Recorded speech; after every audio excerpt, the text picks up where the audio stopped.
Buenos días. El día de hoy vamos a hablar sobre el impacto de las sanciones impuestas por el gobierno de Estados Unidos en la economía de Irán y sus repercusiones en la Unión Europea. Tendremos a César Barrios y a Daniel Ortega como expertos intervinientes en este tema, ambos de posiciones distintas pero altamente críticas sobre el tema. Ahora, antes de entrar de lleno, sería interesante que ambos nos brindaran una contextualización del tema. ¿A quién le gustaría empezar? Bueno, ya que invitas a comenzar, me gustaría empezar a mí y comienzo con el libro de Chomsky, Hegemonía o Supervivencia, el cual nos dice que Estados Unidos lo que hace es justificar sus acciones militares y sus sanciones, diciendo que los países no son capaces de autodeterminarse, que los países no tienen una democracia, entonces Estados Unidos tiene el deber de llevarle a la democracia a esos países. Pero lo que vemos claramente aquí en estas sanciones es que Estados Unidos quiere mantener el poder, quiere controlar la región, puesto que es una zona muy estratégica, es una zona que tiene grandes riquezas minerales y bueno, lo cierto es que ellos están buscando a toda costa justificar las sanciones que están imponiendo. También recordando un poco de historia, podemos ver que las sanciones que hizo por primera vez Estados Unidos a Cuba en la crisis de los misiles, básicamente es un intento de Estados Unidos por destruir la economía de un país de forma deliberada. Cuestión que de una u otra forma no dio resultados, puesto que Estados Unidos quería sacar a los Castro del poder. Y cosa que efectivamente no sucedió para nada. Además podemos rastrear la ley de Amato Kennedy, la del 96. Ley que básicamente evita las inversiones extranjeras directas de más de 40 millones de dólares en el país iraní. Sí, Irán. Por primera vez Estados Unidos interviene de forma deliberada en la economía de Irán para destruirla, dado que 40 millones de dólares parecería mucho, pero en temas de inversión extranjera directa son centavos realmente. Bueno, hay que entender también un poco cuáles son las sanciones que le está imponiendo el gobierno de Donald Trump al gobierno de Irán o al país de Irán. Básicamente van desde sanciones que no le permiten a Irán usar la moneda del dólar para hacer negocios internacionales. Tampoco le permite utilizar su moneda nacional para hacer negocios internacionales con bancos extranjeros, etcétera. Pero lo más grave aquí también es que no permite que empresas extranjeras lleguen a Irán a hacer negocios, y si lo hacen, pues no van a poder hacer negocios con Estados Unidos. Esto trae grandes repercusiones, y por otro lado también hace sanciones a la industria metalurgia y a la industria automotriz de Irán. Bueno, ahora sería importante ver el análisis del panelista César Barrios sobre el tema, ya que entenderemos un poco de dónde viene esto. Es hora de empezar.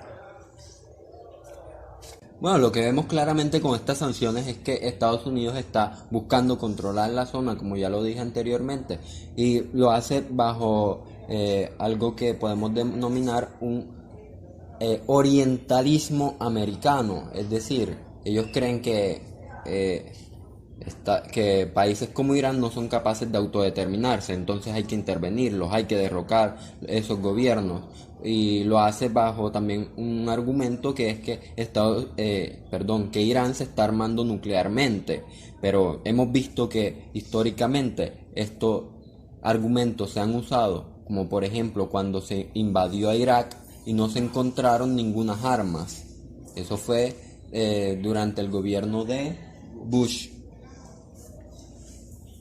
Señor Daniel Ortega, ¿cuál es su perspectiva sobre el tema? ¿Apoya la tesis de César Barrios? No lo vería tanto desde ese punto de vista de las ciencias políticas, sino de algo que tiene mayor repercusión, que son las ciencias económicas. Básicamente, si analizamos a Irán como país, pues podemos encontrar que tiene unas características de instituciones políticas y económicas extractivas, teoría de instituciones políticas y económicas extractivas encontradas en el libro ¿Por qué fracasan los países?, de los economistas de Harvard, Daron Acemoglu y James Robinson, los cuales consideran que los países que tengan estas características ya citadas son países que no podrían progresar, no tendrían los medios para hacerlo. Pero aunque Irán efectivamente políticamente tenga un régimen autoritario, el régimen de los ayatolás, como se les dice en la prensa, también podríamos denotar que su economía, por más de que quisiera inclusive cambiar, no podría, se le cierra a las mieles del mercado. A la larga, Irán, si pudiera cambiar su economía, podría cambiar incluso como país, pero Estados Unidos lo único que hace es privar a un gran oferente como podría ser Irán del libre mercado, del mercado de flujo de capitales. Además, podemos ver que este intento de los Estados Unidos de, sinceramente, no sé hacer qué, que buscarán, lo que termina afectando también es a sus aliados históricos y estratégicos, la Unión Europea, por favor. ¿Cómo va a afectar a aliados tan estratégicos de la forma en la que lo hace, dado que simplemente destruye a la inversión que esos países hicieron en Irán, dado que si bloqueas a Irán, esa inversión que se hace no tendrá retorno a las empresas de la Unión Europea, cosa que hace que la Unión Europea haya un crecimiento económico algo pausado. César, ¿qué dices sobre eso? ¿Será que el libre mercado es tan maravilloso en ese sentido para los pobladores de Irán y para el país en general? Bueno, es una pregunta muy interesante porque si bien hay muchos autores como por ejemplo Eduardo Galeano y coinciden que el libre mercado es una falsa o que no existe como tal un comercio que sea totalmente libre, pero en un mundo que está tan globalizado como el actual, pues podríamos decir que eso sí tiene unas implicaciones muy grandes. Entonces, pues lo cierto es que sí tiene grandes implicaciones para los pobladores incluso, porque es un país que tiene su economía basada en el extractivismo y no puede, y si esta se desacelera, pues tienen que despedir muchas personas. Señor Daniel, brevemente, ¿qué tiene que decir sobre eso? Pues que efectivamente a Irán y a sus pobladores se le está privando del libre mercado. Si vemos a Milton Friedman y Rose Friedman en su libro Libre para elegir, podemos ver básicamente que el mercado es el verdadero generador de bienestar. El mercado es tan bueno como la democracia, puesto que no hay nada más democrático después que la democracia que el libre mercado. Entonces, si aparte de eso le quitas a los pobladores de Irán el trabajo que, en palabras del autor filósofo John Locke en su segundo tratado sobre el gobierno civil, podemos ver que el trabajo es aquello que le da dignidad al hombre, el cual le permite magnificarse, pero a Irán se le está privando de eso en sus pobladores y al país en general del libre mercado, cuestión que no tiene sustento alguno si se ve que estos son los dos factores que generan el mayor bienestar posible. Entonces, señor Daniel Ortega, ¿usted estaría de acuerdo en decir que estas sanciones son un grave perjuicio para Irán y su gente, al igual que César? Por completo. Estas sanciones lo único que hacen es destruir vilmente a un país que podía aportar tanto a la economía. Y también hay que verlo de una u otra forma, que la gente de Irán no se merece estar en esta situación tan terrible.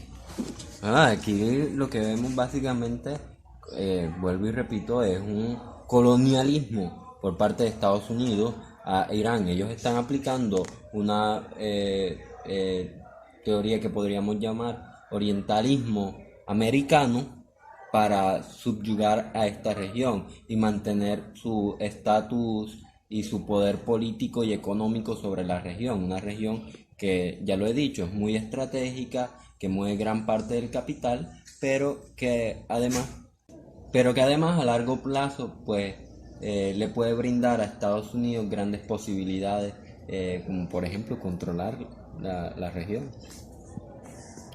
Pues sí, efectivamente, tendremos que concordar en ese aspecto, puesto que justamente estas sanciones de una u otra forma terminan siendo una desproporción en todos los sentidos de la palabra, una aberración que jamás debió existir. Bueno, como conclusiones a este buen podcast, podemos ver cómo dos personas con pensamientos analíticos distintos pueden llegar a la misma conclusión. Estas sanciones no son nada buenas para un pueblo como el de Irán, que no se merece esto. Esta conversación hace honor a la frase: todos los caminos llevan a Roma.